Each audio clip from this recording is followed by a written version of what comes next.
You know how they say that life can change in an instant? Well, let me tell you, it's true. One moment you're living your best life, and the next you're caught up in a whirlwind of drama that you never saw coming. That's exactly what happened to me.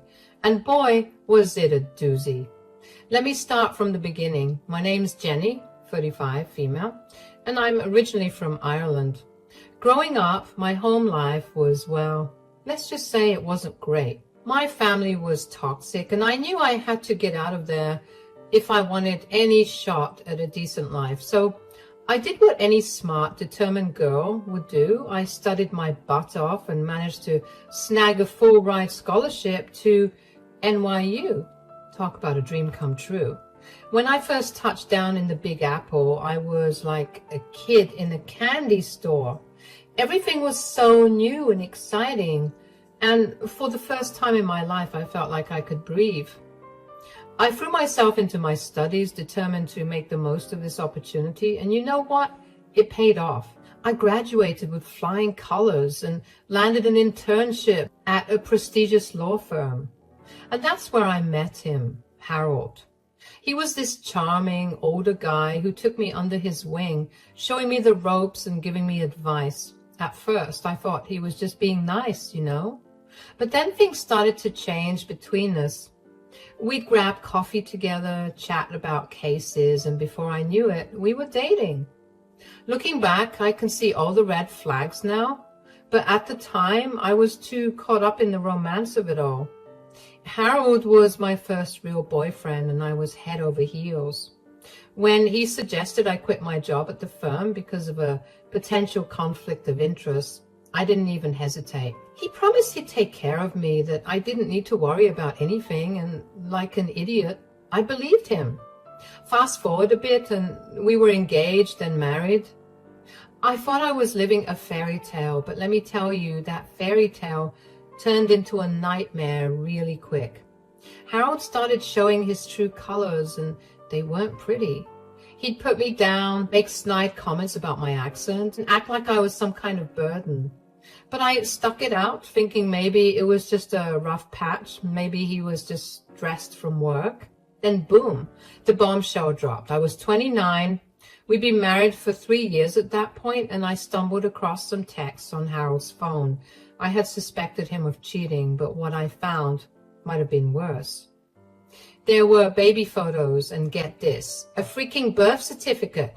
Turns out my darling husband had a whole kid he never told me about. Talk about a plot twist, right? I confronted him, obviously. I mean, who wouldn't? I was ready to pack my bags and call it quits right then and there. But Harold, he turned on the waterworks, begging and pleading for forgiveness. He spun this whole story about how it was a one-night stand before we met, and he didn't even know about the kid until she was 5. By then, we were already dating, and he didn't know how to bring it up. Babe, listen to me. Listen to you? Why should I? You had all this time to come clean, and you're only doing it now because you got caught. Give me one good reason why I should stay with you. Because we love each other, and because we made vows. You can't give up on me like this. You can't do this to me. Why should I stick around for this? I didn't sign up for any of this. Babe, please, you gotta believe me. I didn't know how to handle this. I'm so sorry. Please forgive me. Looking back, I should have run for the hills right then and there, but you know how it is when you're in love, or think you are. You make excuses, you rationalize, so like an idiot, I forgave him. Not immediately, of course. He was sleeping on the couch for like a month before I caved. I mean, I'd always wanted to be a mom, and even if it wasn't exactly how I pictured it, being a stepmom seemed like it could be pretty cool. So we started integrating little Hannah into our lives. And let me tell you, that kid was a piece of work. Rude, disrespectful, always causing trouble. But I tried to be understanding, you know. I figured she was acting out because of her broken home situation. So I put on my patient hat and tried my best to be gracious and forgiving, even when she was being a total brat. I want the ice cream now. And we'll get it for you, sweetie. You just have to be a bit patient, okay? I have to drop off some clothes at Goodwill. And then we'll get whatever ice cream you want. Goodwill?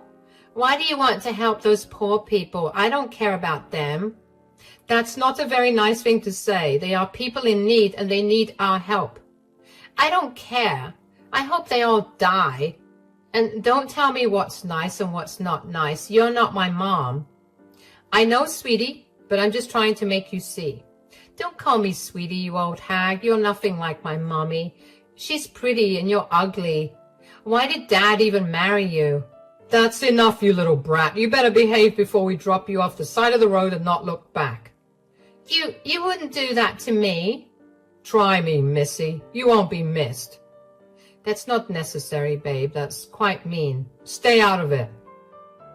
As time went on, things just kept getting worse. It was like turning 30 flipped a switch in Harold.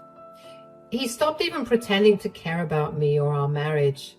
The put-downs got meaner, the neglect more obvious. I stuck it out for a few more years trying to make it work.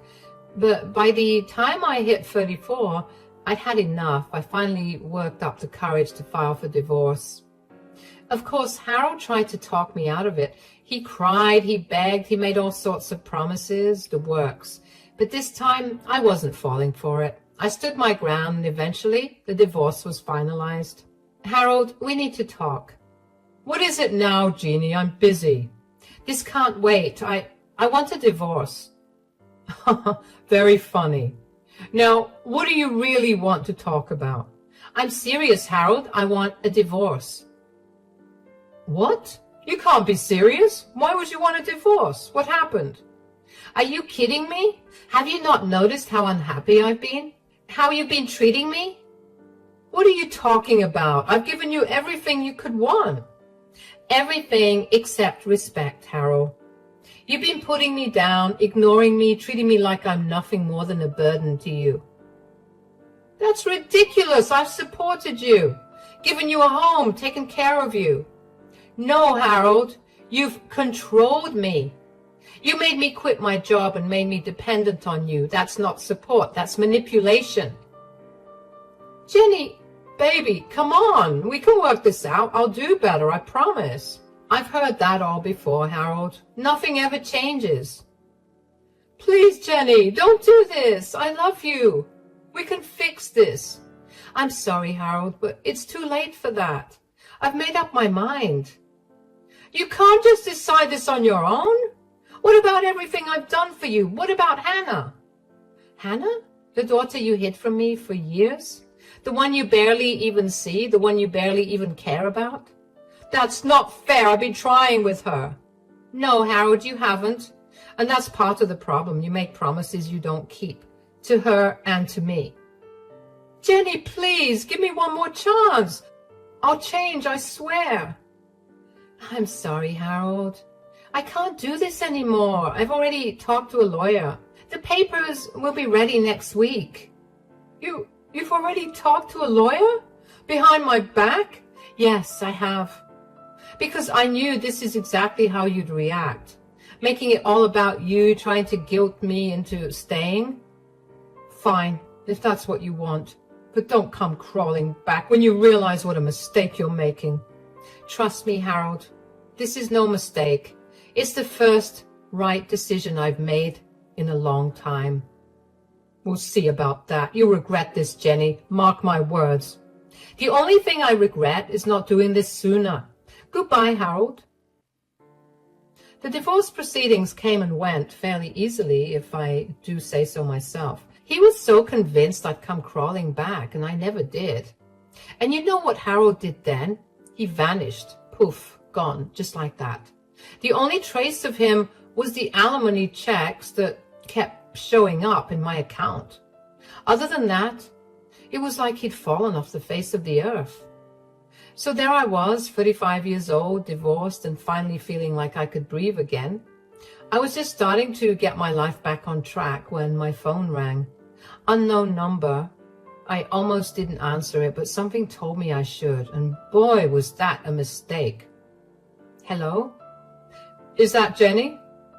I recognized that voice immediately. It was Hannah, my ex-stepdaughter. I hadn't heard from her in so long, not since the divorce. Hannah, is that you? Yeah, it's me. Look, I need your help. Her voice sounded different, strained, almost desperate. It was a far cry from the bratty teen I remembered. What's going on? Are you okay? I'm in trouble. I need money. A lot of money. I felt my heart sink. Of course she was calling about money. Why else would she reach out after all this time? Hannah, I'm not sure I can. Don't say no. Dad will punish you if you don't help me. I couldn't believe what I was hearing. After everything that had happened, she was still trying to use Harold as a threat. You think you can get away with not helping me? He'll have your head on a platter if you're not careful. Hannah, listen. I swear to God, Jenny, don't you dare say no. I've been calling him and he's not answering, and that's why I'm coming to you. So you better help me or else. Hannah, I'm not your dad's wife anymore. We've been divorced for over a year now. There was a long pause on the other end of the line. When Hannah spoke again, her voice was small, almost childlike. What? No, that's not true. Dad would have told me. He would have. I sighed, feeling a mix of frustration and pity for this girl who clearly had no idea what was going on. I'm sorry, Hannah, but it's true. We got divorced last year. Your dad, he just disappeared after that. I haven't seen or heard from him since. You're lying. He wouldn't just leave without telling me. I could hear the panic in her voice now, the desperation. It was clear she was in some kind of trouble and she'd been counting on her dad or me through him to bail her out. I wish I was lying, Hannah, but I'm not. Your dad's gone. I don't know where he is or how to reach him. I'm sorry. And that's when I heard it, a choked sob on the other end of the line. It hit me then that despite all her bratty behavior, Hannah was just a kid who'd been let down by her father again. But I need help. I'm in trouble. I owe money, a lot of money. I rubbed my forehead, feeling a headache coming on. Part of me wanted to just hang up and be done with it all. But another part, the part that had always wanted to be a mom, couldn't just leave her hanging. What kind of trouble are you in, Hannah? I got into gambling, online stuff, you know. I thought I could make some quick cash, but it got out of hand. Now these guys, they're saying I owe them 50 grand and they're threatening me, Jenny.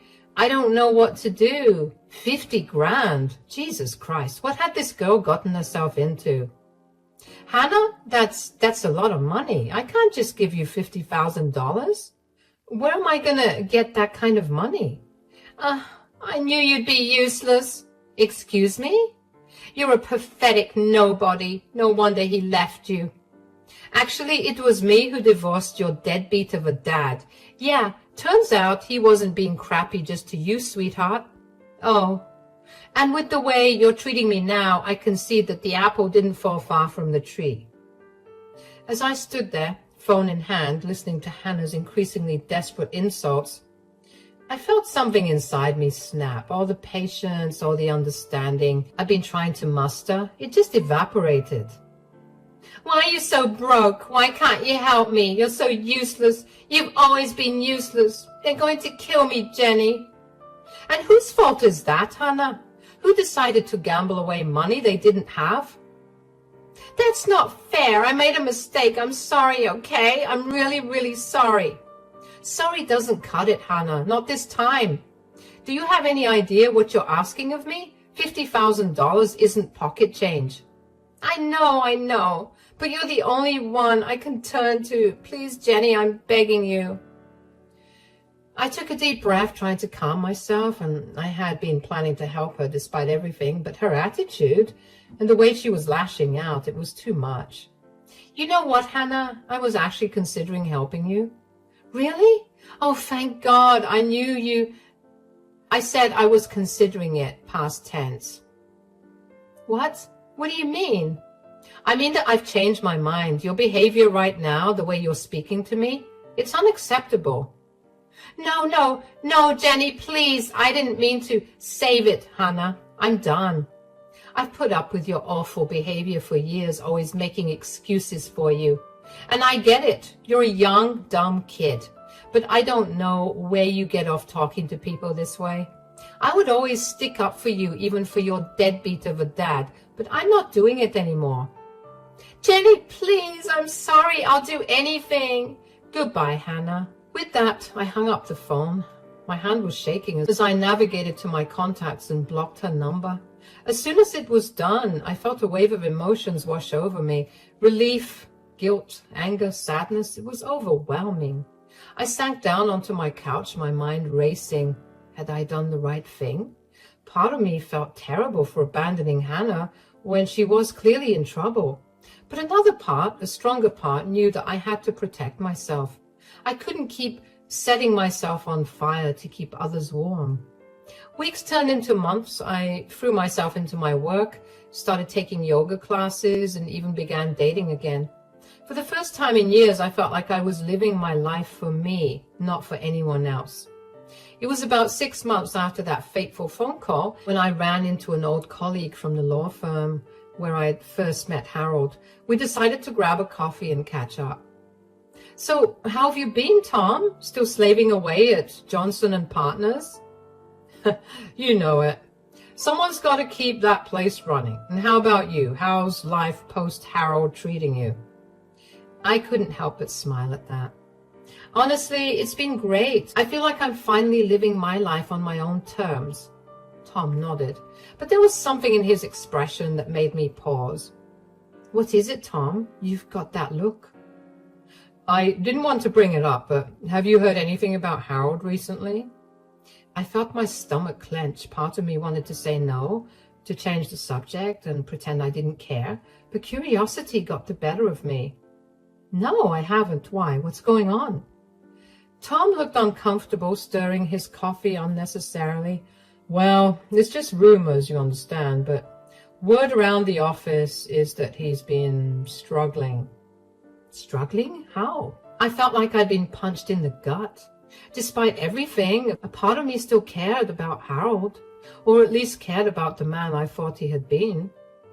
How bad is it? Bad enough that the partners are talking about it. He hasn't shown up to work in months, just vanished. I sat back in my chair trying to process this information. Harold gambling and drinking? It didn't seem possible. He'd always been so put together, so in control. But what about his job, his clients? From what I hear, they've been reassigned. The official line is that he's on an extended sabbatical, but, well, you can imagine how that's going over. I nodded, my mind racing. Harold just didn't abandon everyone he knew. He abandoned his livelihood as well. What if he wasn't even alive anymore? Jenny, you okay? I blinked, realizing I'd been lost in thought. Yeah, sorry, it's just a lot to take in. Tom reached across the table and patted my hand. I'm sorry, I shouldn't have said anything. It's not your problem anymore. I gave him a weak smile. No, it's okay. I'm glad you told me. We finished our coffee, chatting about lighter topics, but my mind kept wandering back to Harold and Hannah. As I drove home, I couldn't shake the feeling that something was very, very wrong. Over the next few weeks, I found myself thinking about Harold and Hannah more and more. I'd catch myself wondering where they were, if they were okay. But every time these thoughts crept in, I'd remind myself of all the pain, all the stress they'd put me through. I'd remind myself that I'd made the right choice in cutting them out of my life. But then one rainy Tuesday afternoon, everything changed. I was at work. Obviously, I started working again after the divorce to support myself. Buried in paperwork when my phone rang. Unknown number. My heart skipped a beat. Could it be Hannah again? Or maybe even Harold. My finger hovered over the decline button, but something made me answer. Hello? Is this Jenny O'Brien? Yes, this is her. Who's calling? Miss O'Brien, this is Detective Michael Santos with the NYPD. I'm calling about Harold Thompson. I felt my blood run cold. What about him? Miss O'Brien, I'm sorry to inform you that Mr. Thompson was found deceased in his apartment this morning. The world seemed to stop. I couldn't breathe, couldn't think. What? I understand this must be a shock. Were you and Mr. Thompson close? I laughed, a harsh, bitter sound that surprised even me. We were divorced over a year ago. I haven't spoken to him since. There was a pause on the other end of the line. I see. Well, Miss O'Brien, the reason I'm calling is that you're listed as Mr. Thompson's emergency contact. We've been unable to reach his daughter, Hannah. Of course. Hannah hadn't bothered to change his emergency contact, and of course, Hannah was nowhere to be found. What do you need from me, Detective? We need someone to come down to the station to answer some questions and to identify the body. I closed my eyes, feeling a headache coming on. All right, I'll be there as soon as I can. As I hung up the phone, I felt like I was in a daze. Harold was dead. The man I'd once loved, once planned to spend my life with, was gone. And now, somehow, I was responsible for dealing with the aftermath. I called my boss, explained the situation, and headed to the police station. The next few hours were a blur of questions, paperwork, and the grim task of identifying Harold's body. He looked old, worn out, nothing like the confident, charismatic man I'd married. As I was leaving the station, Detective Santos pulled me aside. Miss O'Brien, there's something else you should know. I braced myself, wondering what else could possibly go wrong. What is it? We found some concerning items in Mr. Thompson's apartment. Evidence of heavy gambling debts and threats from loan sharks, and, well, there's no easy way to say this. We believe his death may not have been accidental. I felt my knees go weak. I grabbed onto the wall for support. Are you saying he was murdered? We're not sure yet, but it's a possibility. We're investigating. I nodded, unable to form words. As I stumbled out of the police station, I felt like I was drowning. How had things gone so wrong? How had the man I once loved ended up like this? Over the next few days, I found myself thrust into a role I never expected, executor of Harold's estate. It was a mess, to put it mildly. Harold had left behind a mountain of debt, a trashed apartment, and countless loose ends that needed tying up. As I sorted through his belongings, I came across photo after photo of Hannah. Harold smiled proudly at her high school graduation. The two of them are on a fishing trip, family portraits where I had been carefully cropped out. It was like looking at a life I had never been a part of, a side of Harold I had never truly known. And through it all, Hannah was still nowhere to be found. I tried calling her, even unblocking her number, but it just went straight to voicemail. I left message after message, each one more urgent than the last. Hannah, it's Jenny. Please call me back. It's about your father. It's important. Hannah, where are you? The police are looking for you. Please just let someone know you're okay. Hannah, I know things ended badly between us, but please, your father is dead. You need to come home. But there was never any response. As the days turned into weeks, I found myself worrying more and more about her. Where was she? Was she safe? Did she even know what had happened to her father? It was a month after Harold's death when I finally got a lead. I was at his apartment finishing up the last of the packing when I came across a crumpled piece of paper stuffed in the back of a drawer. It was a letter addressed to Hannah in Harold's handwriting. My hands shook as I unfolded it. Hannah, I know I've let you down. I know I haven't been the father you deserved, but I want you to know that I love you. I've always loved you, even when I didn't show it. I'm in trouble, sweetheart, big trouble. I've made some bad decisions and gotten in with some bad people. I thought I could handle it, thought I could win it all back, but I was wrong. If you're reading this, it means things have gone very, very wrong. I'm sorry for leaving you with this mess. I'm sorry for everything. There's money hidden in the old family cabin, behind the loose brick in the fireplace. It's not much, but it should be enough to get you started somewhere new, somewhere safe. I love you, Hannah. I'm sorry I couldn't be better for you. Dad. I sank to the floor, the letter clutched in my hand. Harold had known. He'd known he was in danger, and he tried to protect Hannah in his own misguided way. With shaking hands, I pulled out my phone and dialed Detective Santos. Detective, it's Jenny O'Brien. I think I know where Hannah might be. The next day, I found myself driving up a winding mountain road, a police car following close behind. The old family cabin turned out to be a run-down shack in the Catskills, miles from the nearest town. As we pulled up, I saw a flicker of movement behind a curtain. My heart raced. Could it be her? Detective Santos and his partner approached the cabin cautiously, hands on their weapons. I stayed by the car, my heart in my throat. Hannah Thompson, this is the police. We need you to come out with your hands up.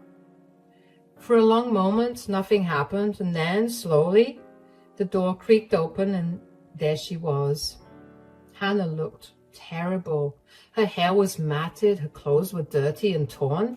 She was rail thin with dark circles under her eyes, but she was alive. Jenny, what are you doing here? I took a step forward, my heart breaking at the sight of her. Hannah, I'm so sorry, your father. Her face crumpled, and suddenly she was sobbing, great heaving sobs that shook her entire body. Without thinking, I rushed forward and wrapped my arms around her, and she clung to me like a drowning person, her tears soaking my shirt. I didn't know. I'd been hiding. I was so scared. I stroked her hair, murmuring soothing words. At that moment, all the anger, all the resentment I'd felt towards her melted away. She wasn't the bratty teenager who had made my life hell. She was a scared, lost girl who had lost her father. It's okay, Hannah. It's okay. You're safe now. I've got you. As the police officers approached, I felt Hannah tense in my arms. No, please don't let them take me. I looked at Detective Santos silently pleading, and he nodded, understanding. It's all right, Miss Thompson. We just want to ask you a few questions. You're not in any trouble. Slowly, gently, I led Hannah to the police car. As we drove back to the city, she told us everything, how she'd been hiding from the loan sharks, terrified they would come after her, how she'd been too scared to turn on her phone to reach out to anyone, how she'd been surviving on the small stash of cash and canned food her father had left in the cabin. It was a long, painful conversation, but as Hannah talked, I could see a weight lifted from her shoulders. She wasn't alone anymore. She didn't have to carry this burden by herself. When we got back to the city, I made a decision. I couldn't abandon Hannah, not again, not when she needed help more than ever. Hannah, why don't you come and stay with me for a while, just until we get everything sorted out? She looked at me, her eyes wide with surprise and hope. Really? You'd do that after everything? I nodded, squeezing her hand. Really, we're family, Hannah. Complicated, messy family, but family nonetheless. As we walked into my apartment, I knew things wouldn't be easy. There was still so much to deal with. Harold's estate, the police investigation, Hannah's own legal troubles. But for the first time in a long time, I felt like we were moving in the right direction. That night, as I lay in bed listening to the soft sounds of Hannah sleeping in the guest room, I thought about the twists and turns that had brought us to this point. I thought about Harold, about the man he had been and the man he became. I thought about forgiveness and second chances, and the strange, unpredictable ways that life can bring people together. And I realized that sometimes revenge doesn't feel as sweet as it's chalked up to be. Sometimes the universe handles your own battles in ways you never expected. Don't get me wrong, Harold was an awful man to me and his daughter, and it looked like he got his just dues. Even Hannah, in all her brattiness, managed to get her just desserts too. And I feel like she's done her time, and now is the time for second chances. As I drifted off to sleep, I made a silent promise to Hannah, to myself, and yes, even to Harold's memory. We would get through this together, because that's what family does.